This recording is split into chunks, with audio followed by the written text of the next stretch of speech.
All right, here we are at yet another episode of Flipping Houses for Rookies. Podcast number 436. And I have Peter Kikola with me. Good morning, Peter. Good morning, William Hawthorne, alias Dollar Bill. Yeah, there you go. Yeah, remember that days? Remember those days? We've had a few names for you. Dealmaker, Dollar Bill. Yeah. Bill, here's a new one. Here's your new one for 2025, Bill. Billionaire. Billion. There you go. I'm done. All right. So the title of today's show is Show Me the Money in Creative Real Estate Deals Today. And here is the description of today's podcast. Look out, rookies. This episode will either make you a lot of money or make you mad.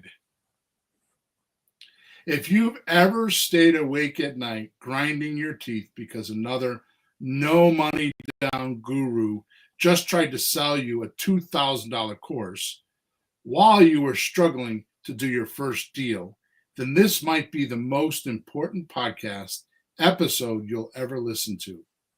Here is why. In the next 60 minutes, we are going to pull the curtain back so you can find the pile of gold in each creative real estate transaction. And this is not a fairy tale weekend seminar talk or recycled garbage flooding YouTube. This single episode is for those action takers who just want to get down to business. If you are sick of having deals slip through your fingers because 97% of all the sellers you talk to want all cash, then in this next 60 minutes, we will change everything for you. But there's a reality check. This isn't for everyone. It is meant for those who do not have phone phobia and will talk to sellers and start flipping real estate documents instead of real estate property for 5-figure paychecks on demand. So there you go. That is what we're going to talk about today. Are you ready? Right. Oh, yeah. Well, when you say $2,000 courses, I miss the old days of going to seminars, trying to be the first of 5 people to run to the back of the room to get the new course for a discount. Run. Yeah. Miss those days. The first 5 people, yeah. Oh, Jesus. All right, so let's do some housekeeping. So you are at Flipping Houses for Rookies. Make sure you subscribe to us. Make sure you like us.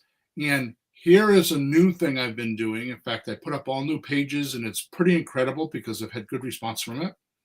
So I'm going to talk about some things today where you're going to want like scripts and calculators that I've never given away before to do creative real estate deals for free.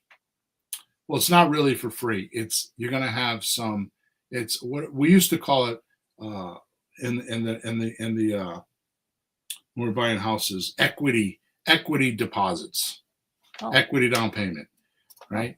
Means you work for it. So here's what we're going to do from now on, from podcast number 435 and on, is if you leave us a 5-star review and you take a snapshot of it and you email it to flippinghousesforrookies@gmail.com, flippinghousestoRookies@gmail.com, and then put in the email what you want for free. If I've already offered it on the podcast, I will email it back to you. Wow. Okay. So there is a link in the description. I know many of you probably don't deal with the description because you're exercising or driving or at work or doing things where you may not be able to see the description, but there is a link there that will give you all the data, so you don't have to memorize it. But the email is flippinghouseforrookies@gmail.com. So just leave us a 5-star review wherever you're listening to us or watching us, and I will give you hundreds of dollars worth of gifts, and I will explain that as we go through the podcast today. Okay. Awesome. And we are still working towards podcast number 450, going to a private platform, although I'm having second thoughts on that, but we will let you know what's going on with that. It's completely me going back and forth on what we should do. All right. Surely. So, with that said, thank you for being with us. And here goes the podcast. All right, Pete. I know this is a podcast that listeners are wanting me to show them the money in creative real estate. Yeah. I am going to do that. And I promise to drop some real bombshells today about that before we leave. I have some real bombshells. Oh, good. It always amazes me because I don't always sit down. I do a lot of times, but a lot of times, like this podcast, I just knew what the headline was, and I just need to sit down and write my podcast. And it amazes me what just pops into my head while I'm writing. I'm so blessed that way. I really am. I'm just so blessed because some of the craziest things come out of my imagination. So it's pretty cool. Go ahead. No, it's just, well, when you say that, it reminds me of music. Yeah. Talk to musicians who are very creative, successful. They don't know how it even shows up. It just shows up. So you must have one of those, what do they call that? The creative mind. Oh, something like that. Yeah. Or crazy bastard, one or the other. Yeah, same thing. But I have to tell you, before I go over the numbers, I have to go over something that is really, really, really important. Yeah. And it's not popular to talk about, but I'm telling you, if I don't talk about this, the numbers don't mean crap. Okay? Yeah. So here we go. And I'm sorry if I get too profound, but I'm really passionate about this. In fact, I'm working on this myself right now. I'm heavily working on this myself. As you know, I am definitely a self-help guy. Yeah. And I'm going to try to. I don't know if I can do this, but I'm going to try to stop buying books for a while. Huh. Because I'm a guy that buys books, a book or two a week sometimes, right? I'd like to say all of 2025, but I don't think I can make it that long.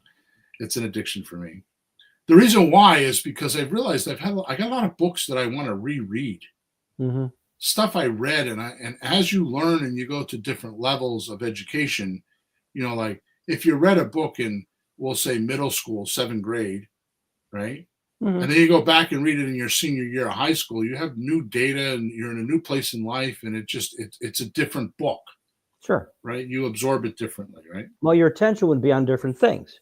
Your mind would be looking for different things. So let's just be crude about it.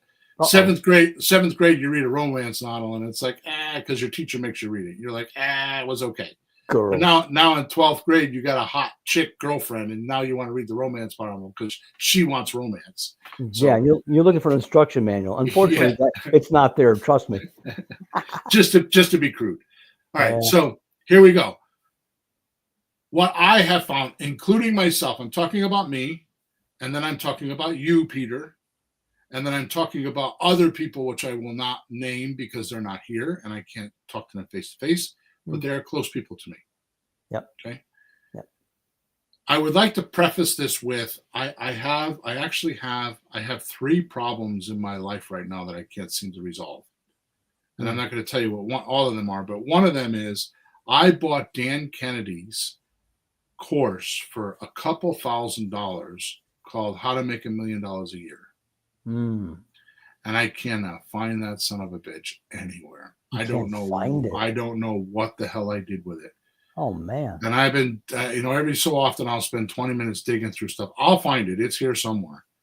But anyways, I bought that course probably 7 or 8 years ago, and this has been gnawing at me since then. And what Dan talks about, the transformation you go through from wherever you are, making 50, 100, 200, 300, 500 to $1 million a year, right? He started off the course by saying, I don't normally talk about this and I'm not proud of that, but I want you to know that I just wrote a tax check for over $1 million to the taxes. Ouch. So I'm telling you that I went through this process. because I make more than $1 million a year. Mm. And one of the things that really bothered me was when he talked about what we're going to talk about right now. Okay, so I just want you to know this has been festering in me for quite a while. Mm-hmm. And it's not just me, it's everybody around me, which is part of the problem, which is why I just joined a very expensive, which I don't have the money for, but a very expensive mastermind group, because I am definitely the low man in the totem pole in that group, and I love it. Yeah, well, you're the high guy in our group, and you need a group like that to pull you up. Exactly. Huh? All right, so here's what I'm talking about. Most can't receive money because their money thermostat or financial thermostat is set too low. Mm-hmm. So just like a thermostat in your house, you say to keep it at 70 degrees, right? Unless you live with me, she sets it at 72 or 74. Mm-hmm. But most people keep it at 70 degrees. And that either keeps the heat on and the house warm, or the air conditioning on and the house cool, depending on the outside environment. Mm. So we could do the whole rest of this podcast just on that concept. But I just want you to freeze for a second and get the profoundness of what I just told you. So you are inside your house, inside the four walls, we'll say. Mm-hmm. And you have the temperature set at a certain degrees. It will never go above or never go below that number, unless, of course, the air conditioning breaks or the furnace breaks. The point is outside of those four walls, it could be crazy. It could be a hurricane. It could be like today in Connecticut, it's snowing. Mm-hmm. It could be 0 degrees, below 0 degrees. It could be 110 degrees, wherever you're from. The point is that there is other influences that could be had. Mm-hmm. Okay? So if you were to take a look at this same concept, it's true for making money. Right? See, humans always, now listen to that, you should write this down, but I'm not going to make you do that. See, humans always act and feel and perform in accordance with what they imagine to be true about themselves and their environment. So every one of us has an idea of what we want to be. And this is conscious or subconscious. So whatever you are today isn't happenstance. It didn't just all of a sudden occur. You actually have a picture or an idea in your mind that this is how you want to be. And you may not even know that. You may not even see that. It might be buried under a bunch of crap. Mm-hmm. But the truth is, humans always act and feel and perform in accordance with what they imagine to be true about themselves and their environment. Well, I grew up on the wrong side of the tracks. Well, I don't have any money, so I can't do real estate. My job is holding me back if I just had more time. These are things you believe about yourself. Mm-hmm. If I didn't have a wife and 3 kids to take care of, I would do better with real estate. I'm not saying that you would do better, just in real estate, right? The things we tell ourselves is incredible. You cannot long escape or outperform that inner idea, belief, or picture you're operating from. Like, I need to make $5,000 a month to pay my bills. Yep. And then one month you make $6,000 or $5,800. You're like, oh my God, it's changing. And then the next month you make $4,200. So it balances out to that $5,000. Mm-hmm. Okay. So a quick story about this, and I really, this is going to lengthen the podcast just a little bit, but I think it's very important to illustrate what I'm talking about. Okay. Because I think this is, and I'm not going to stick on this very long. I promise I'm going to get to the numbers, and I promise you. But if you don't have your thermostats set correctly, then it doesn't matter how much money you're trying to make. You will only make a certain amount.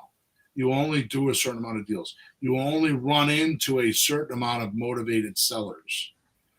Because the four outside walls, the environment is controlling you. You're not controlling it. So here's the story. A quick story about this to illustrate how powerful this is.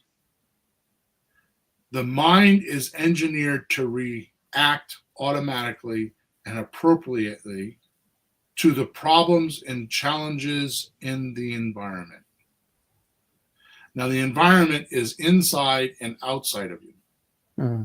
It's in the house and outside of the house. Mm-hmm. For example, a man does not need to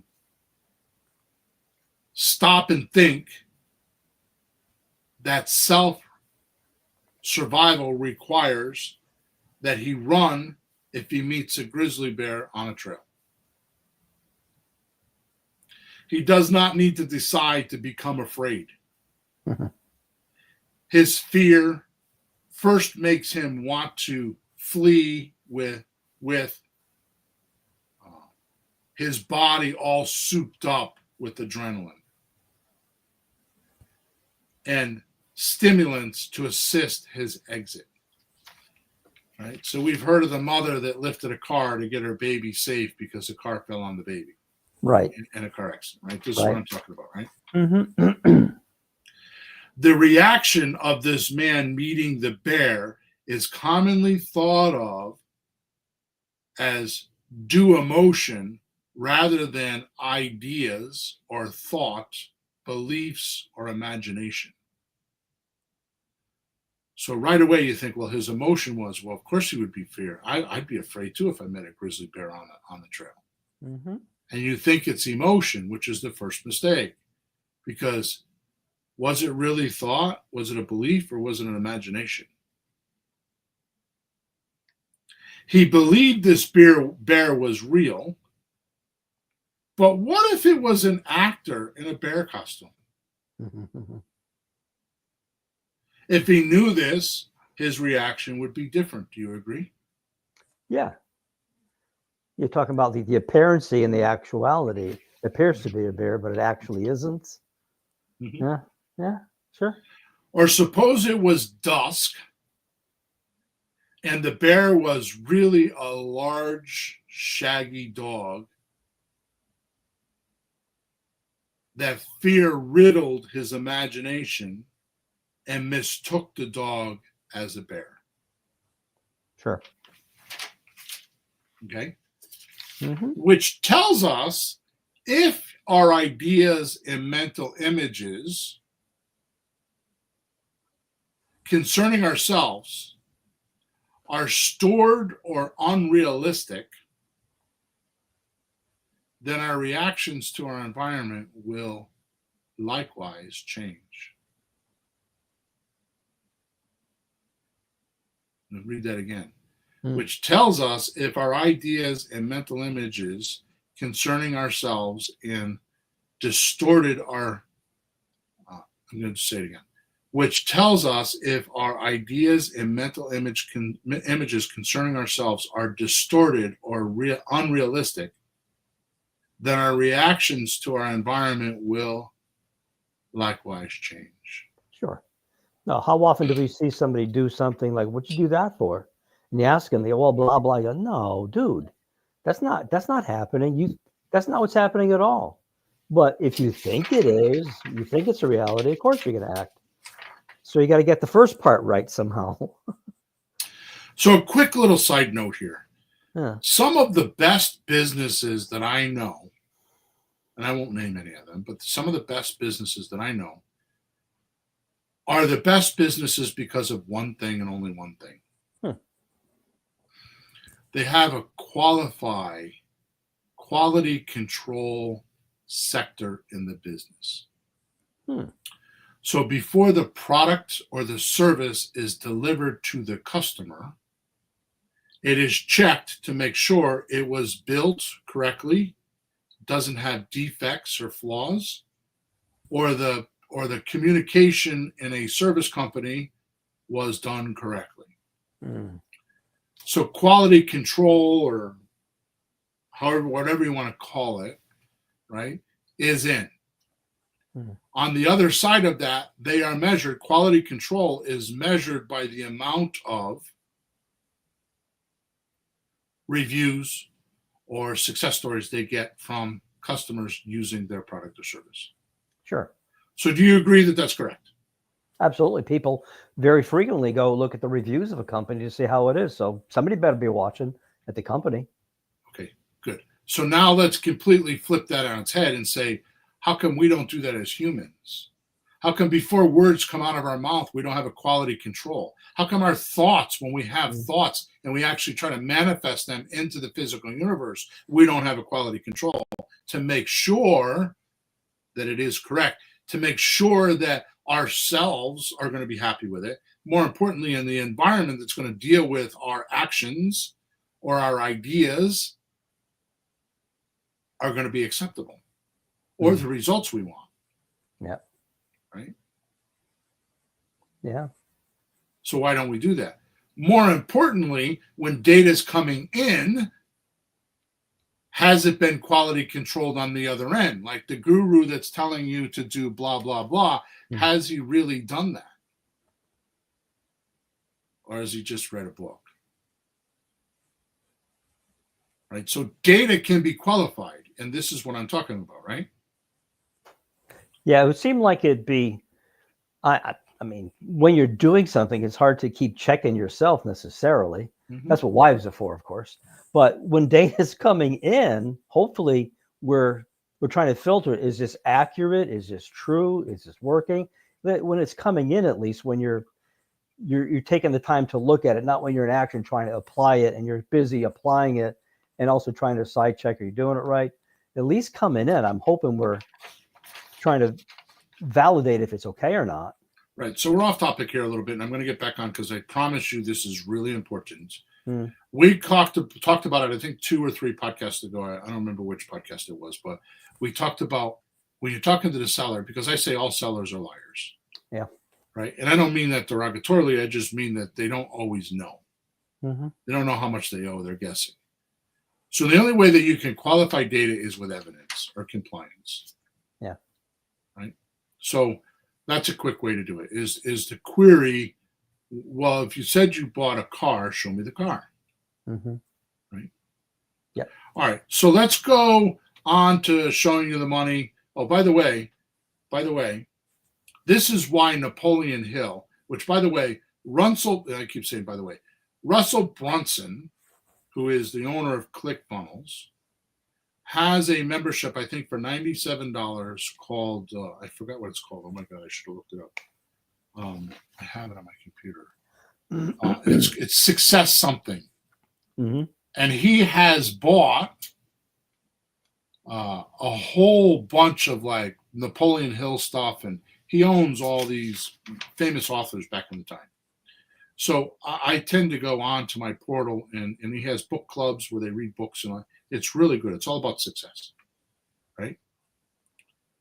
I heard Napoleon Hill say a dozen times while watching him, you can achieve what you believe.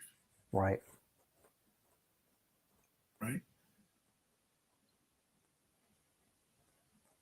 If you believe, you can receive it.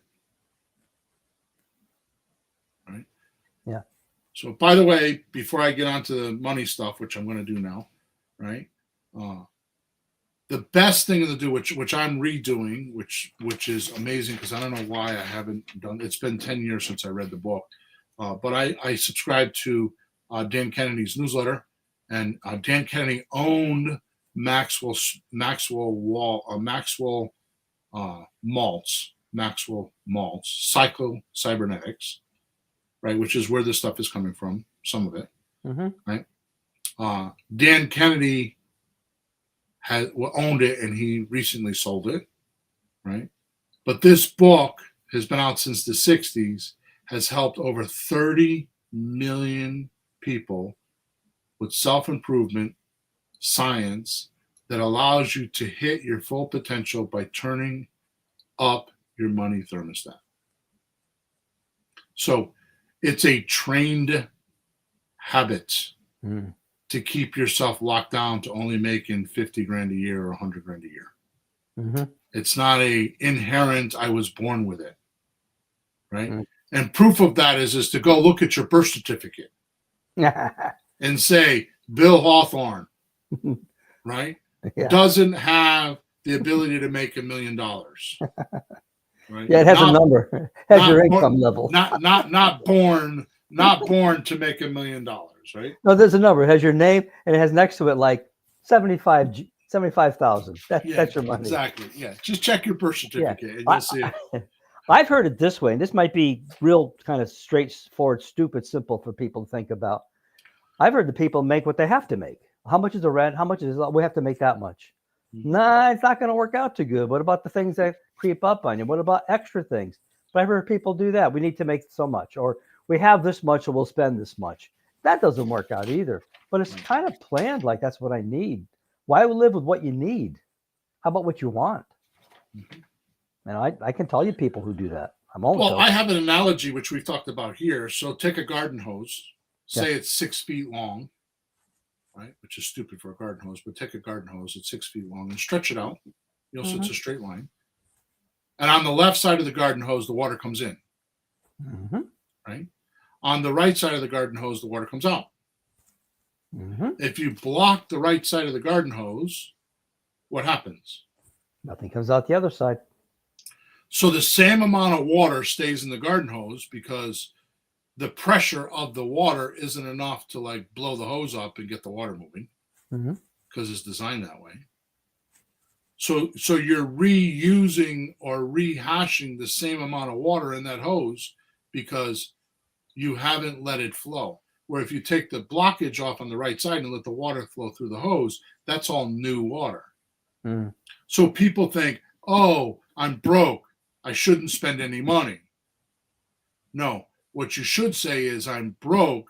I need to produce or present or get more clients or get more money. You shouldn't think I need to cut my expenses. You need to figure out how you can raise your necessity level and get more money, aka open that hose up on the right side and spend a little bit. Now, I'm not talking about spending money like Kiyosaki says on liabilities. I'm talking about spending money on assets, things that will make you money. So Kiyosaki says the difference between an asset and a liability is an asset will make you money and a liability will cost you money. So as long as you have more assets than liabilities, then you could do that. Right? All right, enough in the profound pool. My point is that we're going to start talking about how to make money with real estate or where the money comes from. But I felt remiss if I didn't talk about the inner thermostat, because that could be the shadow you're fighting with. That's exhausting because you're boxing with a shadow. Yeah. And you don't even know it's there. I will tell you, Maxwell Maltz in Psycho-Cybernetics talks about in great detail the theater in the mind. So what movie are you watching? Or if you want to think of a TV station, what channel do you have focused on? You know, what channel are you tuned into? Right? Oh, I don't have enough money for this month. I'm going to get in trouble. Think of it this way.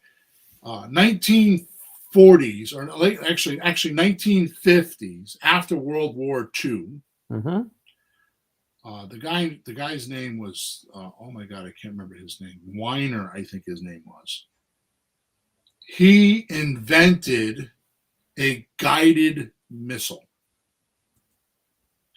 So prior to his invention, the army or the military would fire off a missile, and let's say I don't know, let's say that the missile was firing from Connecticut and going to Florida. Yeah. If in Virginia something got in the missile's way, it would ignite the missile and it would blow up. Mm-hmm. Like, say, a mountain or an airplane or something like that. A guided missile had enough intelligence to go around that obstacle and keep going to its destination in Florida. This was a huge, huge thing back in the 40s and the 50s. We still to this day use it. Sure. I mean, look at the wars we're talking about overseas. They're shooting missiles that are 300, 400 miles away. Yeah. And they're getting to their destinations. Yeah. Finding the target. Yeah. Okay? So when you shoot off a missile from yourself or from your, through your mind, does it go around the obstacles you're giving yourself and get to the target? Or does it blow up in the middle? Which one are you using? Are you using a guided missile or a non-guided missile? Right? Now, it's a weird analogy, and I know I'm being very profound here, but this really matters. This is why the theater in the mind works. Yep. It's not meditation. You just close your eyes and you just imagine how it could be. It's your imagination, right? It's not your thoughts. It's not the environment. It's your imagination that will get you what you want. Because your mind and your body and your environment don't know the difference between what you think, what the environment says, and what you imagine. It doesn't know the difference between those pictures. No, it's all real. Whatever you see, you think it's real. You see it, it's real. It could be the stupidest thing, but we've talked to people like, what are you saying in your head? Oh my God. But of course, somebody looks at us and says the same thing to me, right? Like, what do you think? Like, perfectly sensible to me. Like, no, maybe not. Right. All right. So the first thing we need to talk, let's get out of that. I had enough of that because I could go on for a weekend talking about that, because it's really important, because these are the things that are going to change your life. Honest to God, if you really, I know that I've recommended books, but Psycho-Cybernetics, if you want to change your money thermostat, it is the book to read. It is the book to read. It is so incredible. Okay. All right. So when we get to money, where let me get the title again. So Show Me the Money and Creative Real Estate Deals Today. So presuming that you could receive the money because your mindset is correct and you can have it instead of having these blockers and the missile blowing up in the wrong place. Suppose you get all that handled and you're allowing yourself to have money. The first thing you need to do is you need to ask yourself this question. All right. And Greg Cardone brought this to us. Okay. Who's got my money? Yeah. So in a real estate transaction, you need to start with who's got my money. Right. We talk about money now, money monthly, money later is the tool or the gauge to see where all the money is. But what's before that is who's got my money. Is this making sense? Oh, yeah. It's the preliminary to the money. Like, so when you do money now, money monthly, money later, you're looking at all the money once it has, or as if it has, come into the deal. And how you're going to make sure there's enough money. But before the money comes in the deal, you've got to ask, who's got my money? Yeah, what money? Right? So in real estate, our answer is, and this is how I figured this out, is the buyer has your money. Which means if you spend all your time with people who can't pay you, aka the seller, you will end up being someone who can't pay. Okay? If you spend all your time with people who can't pay you, aka the seller, you will end up being someone who can't pay. You need to, this is Grant Cardone, you need to put a stake in the ground right now and fire up your imagination and watch the theater in your mind play this role or play this movie. I'm going to become very, very rich with real estate deals or with creative real estate deals. Money seems to flow to those who give it the most attention and take the most responsibility for it. Right? Mm-hmm. Unfortunately, too many people look at the money going out and don't take a look at the money coming in. Let me give you a quick example. Mm-hmm. Subject to deal. Sure. A seller will always, every single time, if they are for real about doing the deal, ask, well, what if I want to get another loan? How am I going to handle that? Well, I'm like another loan to buy a house. Mm-hmm. Yeah. Suppose I want to buy another house in a year or two from now. How am I going to do that if the mortgage stays in my name? Yeah. The reason why they are asking you that question is because they are only considering that the bank is going to consider that they now have 2 mortgage payments and they can't get the second mortgage payment because of their debt to income ratio. So let's say their mortgage payment on the house you're trying to buy is $1,500, and they want to go buy another house for $1,500. Now they got $3,000 a month in mortgage payments. Mm-hmm. It's a natural thing for human beings to think this. They're only looking at the outflow. They're not looking at the inflow, which, by the way, the perfect rebuttal handling for this is, well, wait a minute. Whoa. Slow down. Because you're only thinking of the expense part of it. The truth is I'm going to be paying those $1,500 a month payments. Mm-hmm. So I will give you a statement, or your bank will give you the statement because they're going to make the payments to the bank. Your new bank giving you a new loan for your new house is going to look at me giving you $1,500 a month and having a $1,500 expense. So it's going to wash out. Mm-hmm. The point is that they didn't think of me paying the $1,500 was income for them. Right. You see what I'm saying? So money seems to flow to those who give it the most attention and take the most responsibility for it. So if the seller believes that they are not going to get a loan because their debt to income ratio is going to be off, that's exactly what's going to happen. Yeah, they wouldn't even try. Your job is to change the theater in their mind. Mm-hmm. Your job is to change the movie, old school, the film on the projector, so they can see a new movie. Mm-hmm. Right? See, people never create wealth because they never take the time to invest enough in a deal to get the big payday. I'm going to tell you this sentence or paragraph is my entire life. Most people never create wealth because they never take the time to invest enough in a deal to get the big payoff. For example, you actually follow the money in real estate, and you will soon realize you're not actually selling or getting advice from the right people. Here's why. Almost 99% of all real estate gurus out there teach you to convince the seller to give you a house on terms or a discount.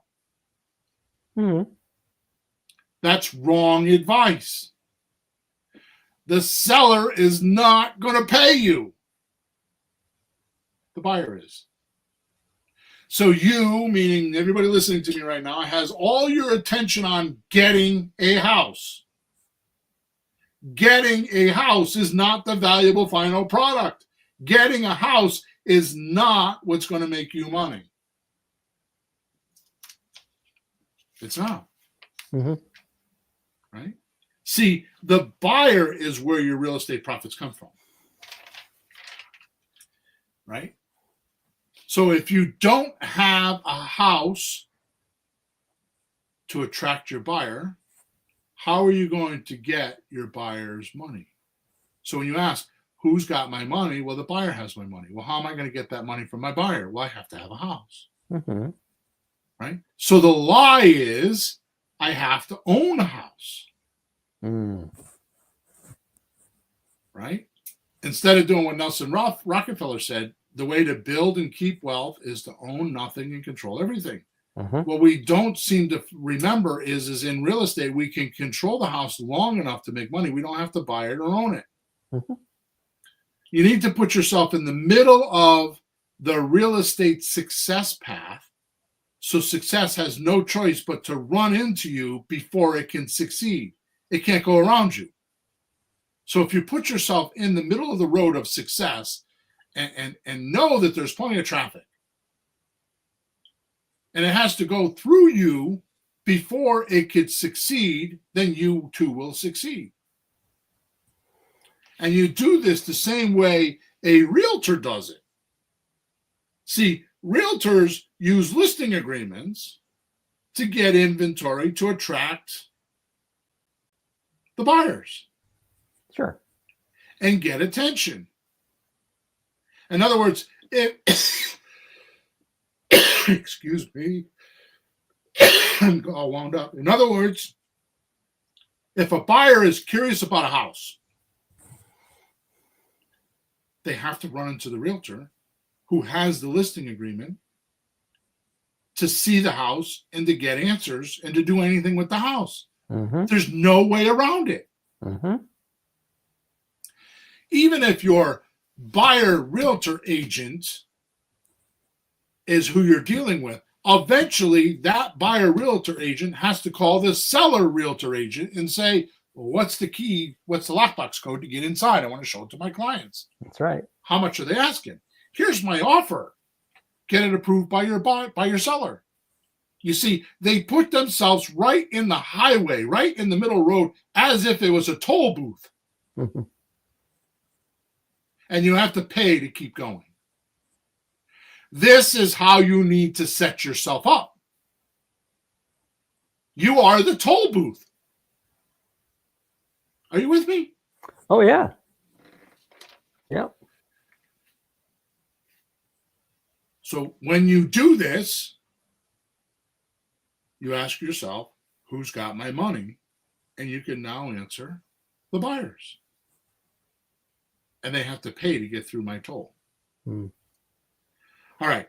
Now, how do we create the magnetic force to attract buyers like steel so we have a success path that puts us in the way of the buyer's money, like a toll booth?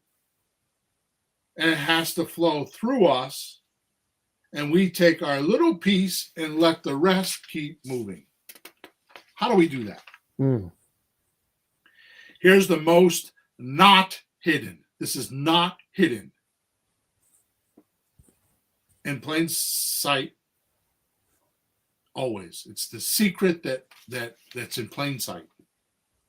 You already know the answer to this. An option. Mm. An option agreement always allows the seller to give you the right to sell their property without the obligation. Just like the realtor listing agreement does, realtors have no obligation to find a buyer for a seller. They just have the right to sell. Mm. If they don't find a buyer, then what happens? Oops. Yeah. Listing expired. Bye-bye. Or drop your price 10,000. Yeah. Hey, you want to list again with me? Let's do it again. I'm sure it worked so good the first time. Let's do it again. Or renovate the kitchen. Yeah. Which, by the way, it goes back to the data portion that I was talking about, because the realtor will tell the seller, oh, if you just put new windows in it. Right. So you say, oh, okay, well, I can't do that, so whatever, right? Mm. But the point is you need to ask, well, how many people said that it needed new windows? Well, nobody said that. That's what I think the problem is. Or I had 2 people say that. Okay, out of 2 people. Okay, how many walked through the house? Well, 50. Yeah. Right? You see what I'm talking about with data? Well, you have to have some excuse. Yeah, I think it's funny that I know a couple of young people, my kids' age, that bought houses that weren't renovated. Yeah. They moved right in and they're happy as clams. They fix Yeah. things when they can. They do a few things here and there. They don't need it like a HGTV house, Right. They buy them, but they'll say that though. Makes their life easy, doesn't it? Makes the realtor's life. It's funny. You talk about people. Oh, I don't have money to get into real estate. You ever hear somebody go, "Oh, I don't have money to become a realtor"? No, it's just like you get a job. So with creative financing, real estate, it's just like being a realtor. You don't need the money to get into do it. You just get in and start doing it. That's right. It's such a tight analogy. It's funny. The more we do this, the more we have an analogy of how it's simple to do this job when you compare it to how the realtor system works, which is in trouble and kind of disappearing. So I think that makes more room for us. Yeah. So what I've done is I've correlated the option agreement with the MLS listing. Mm-hmm. They're the same. They're doing the same thing, just different documents, different rules. Yeah, it's really clever. Yeah. Thank you. All right. Here's an example. Mm-hmm. House is worth $400,000. Yep. You get a 5% discount. Why would you get a 5% discount? Well, doesn't the realtor charge 5%? Mm-hmm. So what's the difference? The realtor says I'll list for $400,000 and I'll charge you 5% when you sell the house. Right. You say, give me a 5% discount and I'll write an option agreement for $380,000. Mm-hmm. It's the same money. Yeah. The difference is you're telling the seller up front, this is what you're going to net. Mm-hmm. The realtor's not doing that. The realtor's not committing to the $380,000. They're saying, give me a 5% commission. So if they come back and say, well, we need to reduce it by $10,000, right? Oh, wait a minute. There's more. Mm-hmm. There's more. They reduce it by $10,000. So now it's $390,000. And then they go through inspection and you got to give back $10,000 for inspection. It's down to $3. You see what I'm saying? Oh, yeah. Then they got to pay the 5% on the $380,000. Right? I had this conversation with a seller yesterday, having a realtor and trying to explain some of it, and they have no idea what they're getting when they sell the house. They have no idea. So now you have an option agreement that's a kind of a guaranteed $380,000, and you're only guaranteeing that because you have the right to buy it, not the obligation. Right. So if you put it on the market and the seller's over asking for the price, then you could always go back and renegotiate. Because you'll say, I had 15 people that offered me this number. Right? That's what the realtor does. So, I mean, it's what the market does. So the option gives us the opportunity to do the same thing a realtor does. Like, you want that much money for your house? Sure, let's do it. And then like, no, you don't get, it's not up to you. It's up to the buyer. It's up to the market. Right. So you get to do the same thing and just realities. It's the beginning of your talk today. You have an idea what you think should be. The house should be this much money. You think this, you think that, but it's not real. And you find out what's real. And then you adjust because that's real. All right. So you get this option agreement for $380,000. You add $5,000 to it. So now you're going to advertise it for $385,000. You're going to make $5,000 for just shuffling paperwork, documents. You didn't own the house. The realtor never owns the house. Why do you need to own the house? Now, this is what I call testing before you invest. Yeah. Right. So you can understand your buyers and your market and all that kind of stuff like you were just talking about. Yeah. Well, here's what's going to happen is because you listed the property for $385,000, it's $15,000 below market value, what everybody else is marketing the house for. So you're going to get a line at the front door. Or if the seller is willing to make up to 33% more than market price, we can do a sandwich lease option transfer, which is a slot deal. Sandwich lease option transfer. It's an acronym. Right? And here's how the 33%, here's how you can overpay 33% for a property. You're going to give them, and these are average numbers based on deals I've been doing, right? This is something new, Peter. You've never heard this. Oh. About 8% of the 33% is going to be for cash flow. Because they're holding the property for 3 years or 36 months. So I can show you how almost 100% of the deals you get cash flow. Mm-hmm. About 8% cash flow. 4% is principal reduction. So as the tenant buyer pays the lease, the owner's paying down their mortgage, getting more equity.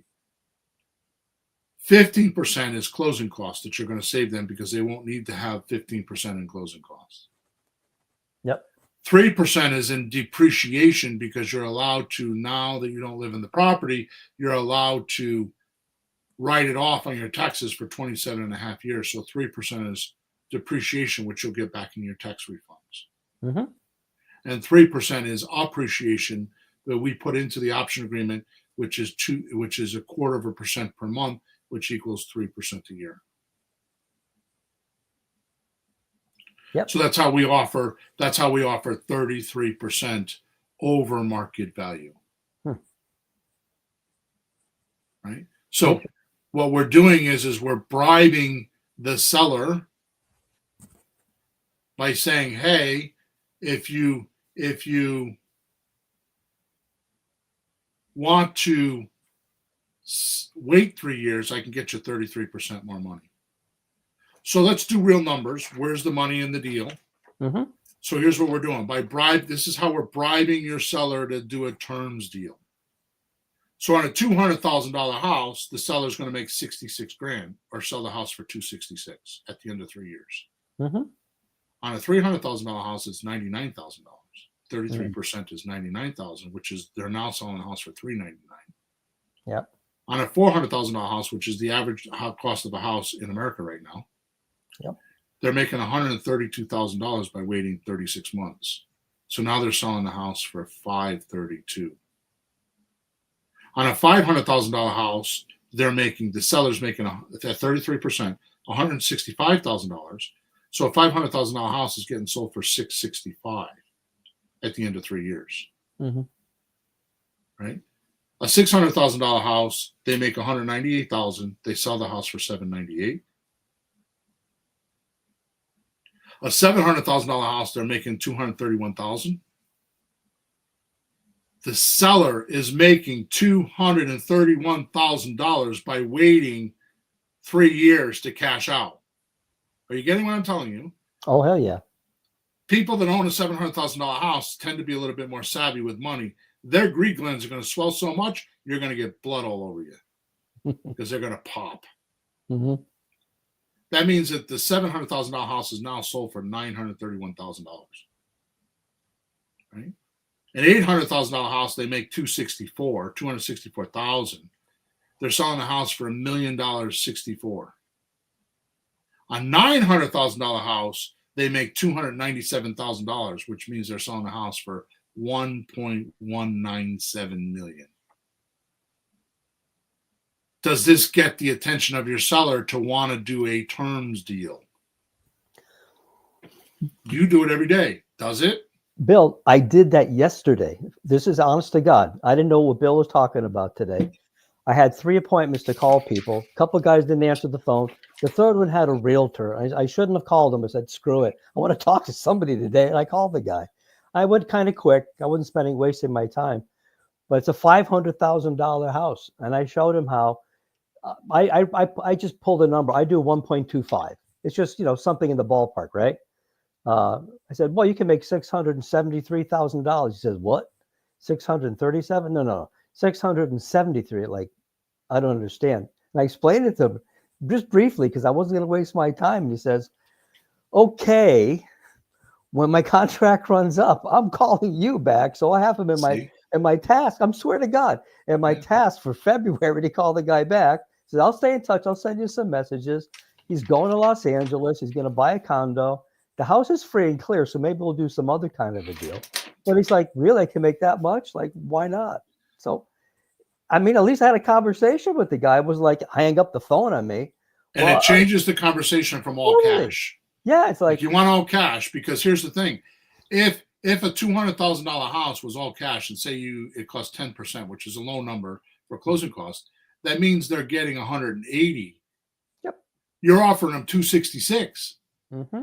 On a $900,000 house, 10% means they're getting 810, and you're offering them $1.197 million. Mm-hmm. almost $1.2 million instead of getting 8, 10. Yep. Those are big spreads. Yep. And the bigger the house, the more the spread is. I And was you're just right. going to say, You're I'm going to right. talk about that. Yeah, you're right. The people who have houses that are more expensive better be savvy. They got money. Yeah. They should be thinking the lower priced houses like, oh, I don't want to do that. Yeah. They don't have the. Hey, would you ever think of being a real estate investor? Like, yeah. Well, you have a house. Why don't you hang on to it? Right. I actually said to him, your house Use it has as been your first deal. Huh? Use it as your first deal. Yeah. I said to the guy, your house has been a liability since you've owned it. It just costs you money. If you hang on to it, you turn it into an asset. Exactly. He went, oh, I swear to God, it's funny. People don't know stuff. When you start talking, they at least learn something, and they like talking to you then, and maybe they'll do a deal with you because you're showing them the numbers you're talking about are real. Yeah. Now watch this. Mm-hmm. If you get just 5%, either on a slot deal by marking the price up 5%, so on a $300,000 house you sell for $315,000. Yeah. Or 5% discount on an option agreement to sell for all cash. Right. That means on a $200,000 house, if you just got 5%, now some of our houses we get 10, 20, 30% discounts. Mm-hmm. I'm just talking about 5%. In other words, you're pretty much giving the seller what they're asking for, and there's no negotiating. The reason why we're doing this is because you make your money with the buyer. You need to get inventory. You need to build a buyer's list. So in the beginning, just worry about doing deals, not the money. So the least amount you could do is 5%, which is what a realtor charges. And do like a realtor and just get houses on inventory. In other words, get slot deals and get option deals and get them on the market so your buyers will be attracted to you and say, I'll give you this much money, and start negotiating with how much they're going to pay you. You get a pipeline just like a realtor does with the MLS. You start putting listings on the MLS, and someday somebody comes along and they do a closing and you get a check. Mm-hmm. It's the same way. But you only know this when you ask the Grant Cardone question, who's got my money? But watch this. If you just make a measly 5%, which is really low in our business, a $200,000 house means you make 10 grand. A $300,000 house, you make 15 grand.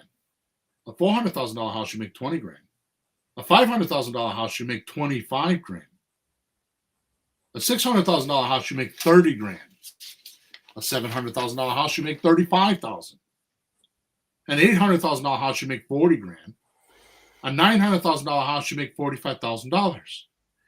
That means you sell one deal, you get one deal worth $900,000, and you'll make what the average American makes 50 grand a year. One deal. Now, here's the clincher, Peter. Here's the clincher. It takes the same amount of work to do a $200,000 house than a $900,000 house. So if the deal is a $200,000 deal or a $900,000 deal, it's the same amount of work. The difference, of course, is being that a $35,000 profit. So on a $200,000 house, you make 10 grand. On a $100,000 house, you make 45,000. So you're going to make an extra $35,000 for no reason other than the price of the house. You're not doing any more work, any less work. It's not anything different except the house. Now, I put a precaution here. I put a little caveat here.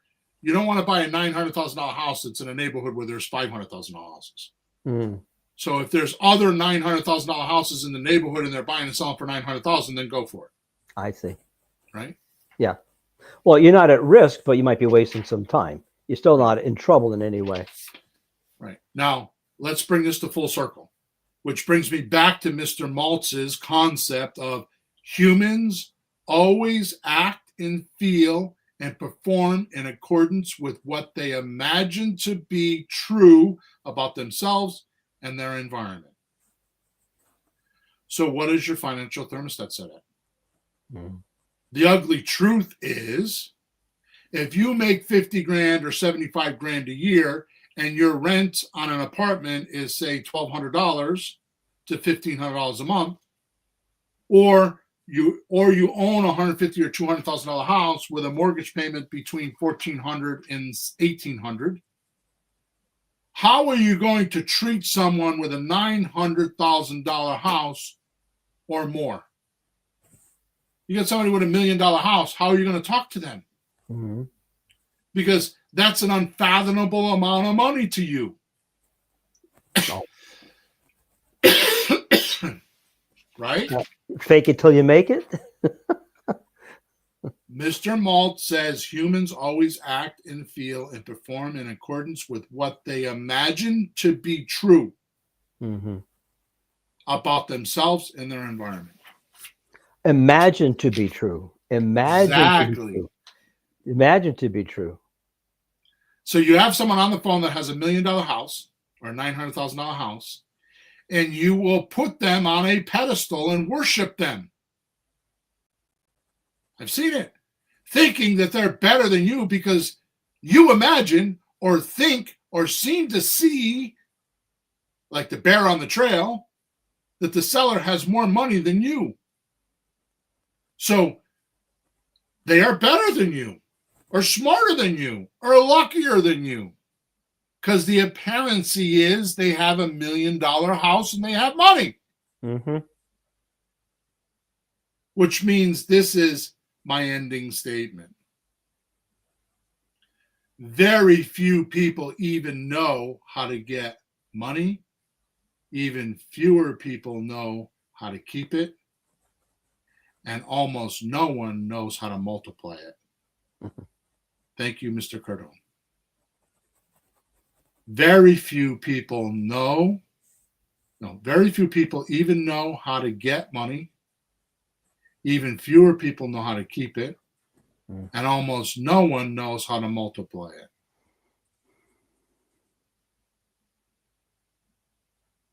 it. So where's the money in creative real estate? It's on a piece of property that is the most valuable piece of property that you already own. And that's the real estate between your left ear and your right ear. What do you think? What do you believe? What do you imagine? What kind of thoughts around, what theater in the mind movie are you playing yourself? What barriers are you putting in front of your way? What things are you telling yourself or believing that you don't even know that you're doing it? Which is the reason why I talk so much about the Dan Sullivan book, What Am I Thinking About When I'm Thinking? Because that's the first step to like, what am I thinking right now? My God, I'm all nervous about calling this guy that has a $900,000 house. You have to say to yourself, what am I thinking about right now? Mm. What am I thinking about my thinking right now? Why am I nervous about this? Mm-hmm. You're getting a freaking option. You're going to give the guy $100 with the right to buy and not the obligation. Why are you nervous? Why do you think that that person that has a $900,000 house is better than you? Why did you put them on a pedestal? Which, by the way, when you put somebody on a pedestal, what's the only thing that can happen, Peter? Well, you'd be underneath them. You'd be down. They look down at you. That's right. Yeah. You know what I spotted now talking to, as you're saying this, I didn't have that feeling talking to this guy. One, I didn't care. It's an option. He had a realtor. Let's just talk to the guy. But what I realized after talking to him, and this is my answer to you, anybody worried about this, just what we know from our real estate, creative real estate, we know more than them. Yeah. The guy I talked to had no idea he can make so much money holding on to the house. I knew more than him. So I was superior in that regard.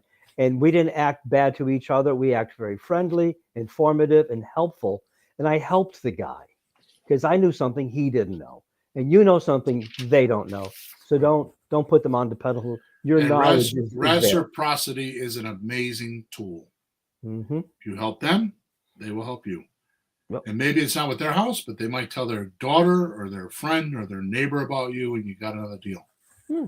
I said on last week's podcast, or on podcast 435, there are two default. Maybe I did. Maybe it was on a coaching call.